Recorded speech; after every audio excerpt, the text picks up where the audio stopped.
All right, one final video from me this week. I know I've already put up a bunch of videos, so I'm going to make this quick, but I just want to wrap up our unit on the German Reformation. Okay, so in the 1530s in Germany, we're going to focus there.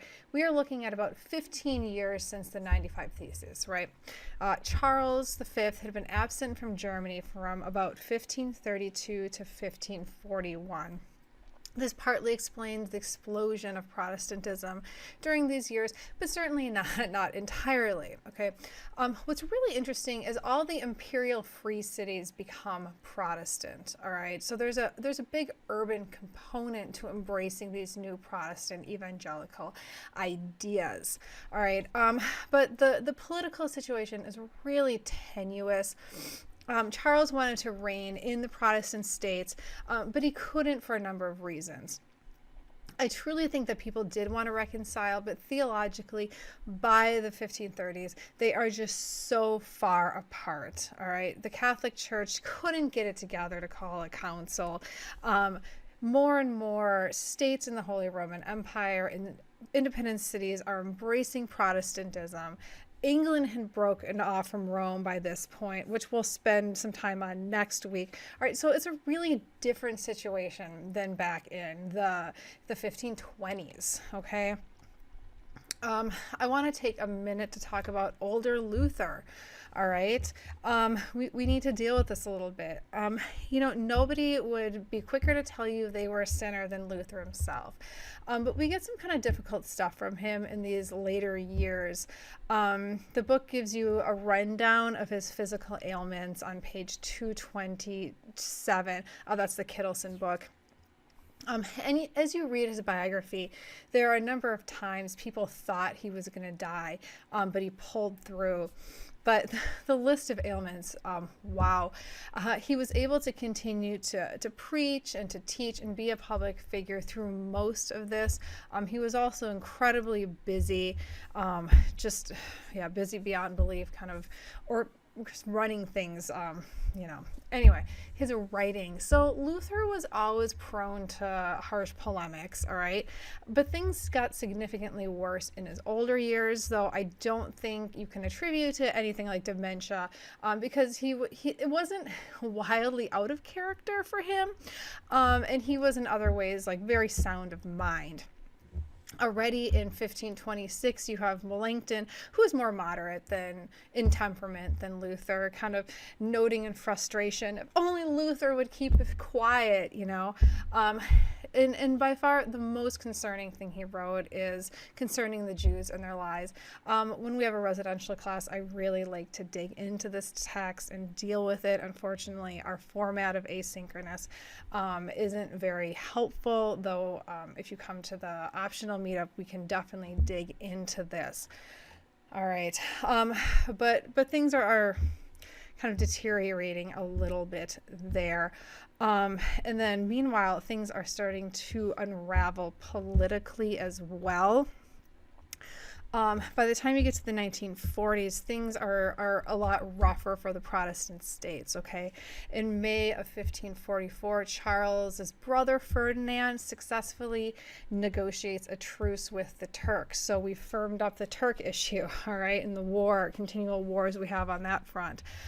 Charles was also able to obtain peace with France the same year. If you remember, his continual wars with France and the Turks are what kept him at the negotiating table with the Protestant states, because he always needed soldiers, all right? So now we have a very new political situation, all right? So now Charles wants to crush the Protestants. He wants to deal with this in the empire, and it becomes the focus of both him and the Pope, okay? So through all this, the League of Schmalkald had been in existence just in case the emperor had decided to attack. Well, you know what? That day is here now. All right. The League of Schmalkald had its problems. They dealt with bickering of its members. Perhaps there had been a sense of complacency since it had been in existence for more than a decade, and they'd never actually gone to war. That being said, once the emperor waged war on the Protestant estates, the League of Schmalkald was able to mobilize quickly. For several months, there was no outright war. There were skirmishes, but no one actually acted decisively either, through vacillation or incompetence. I don't know. I'm not going to give you a play-by-play of the war, though you can get this information if you desire. I can point you to resources. What you need to know is that the League of Schmalkald lost. Charles and Elector Moritz crossed the Elbe River and took Saxony very quickly. There was a formal surrender in Wittenberg in May 19th, 1547. Luther had died by this point. He died in 1546. John Frederick, the elector, was charged with heresy and sentenced to death. The emperor wasn't actually going to do this, but it was a political move, okay? So Protestant states lost. Now they're kind of they're subject to the emperor. However, again, it's become so popular. The emperor cannot actually enforce Catholicism. All right.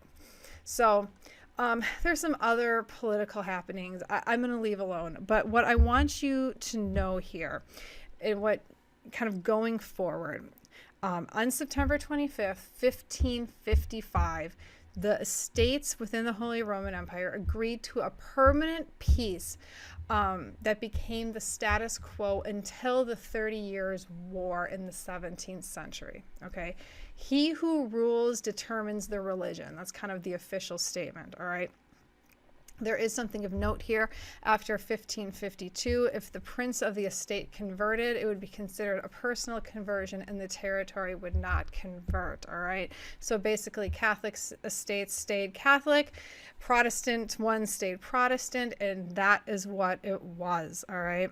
1 month after this agreement in 1555, Charles abdicates. All right.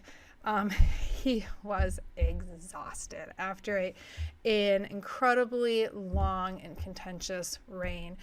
He went to go live in a home built adjacent to a monastery in Spain. Remember, Spain was his home, where he would live the remainder of his life away from the world. Okay, he had failed at what he most wanted to do, which was reestablish the Catholic Church within his lands. All right, that is where we are leaving this for now. Next week, we are going to talk about John Calvin and the Reformation in Geneva. We are going to talk about the English Reformation. We are going to talk about Trent. And I will have a video on kind of women's roles in the Reformation as well. All right, everybody. Thank you very much. Bye.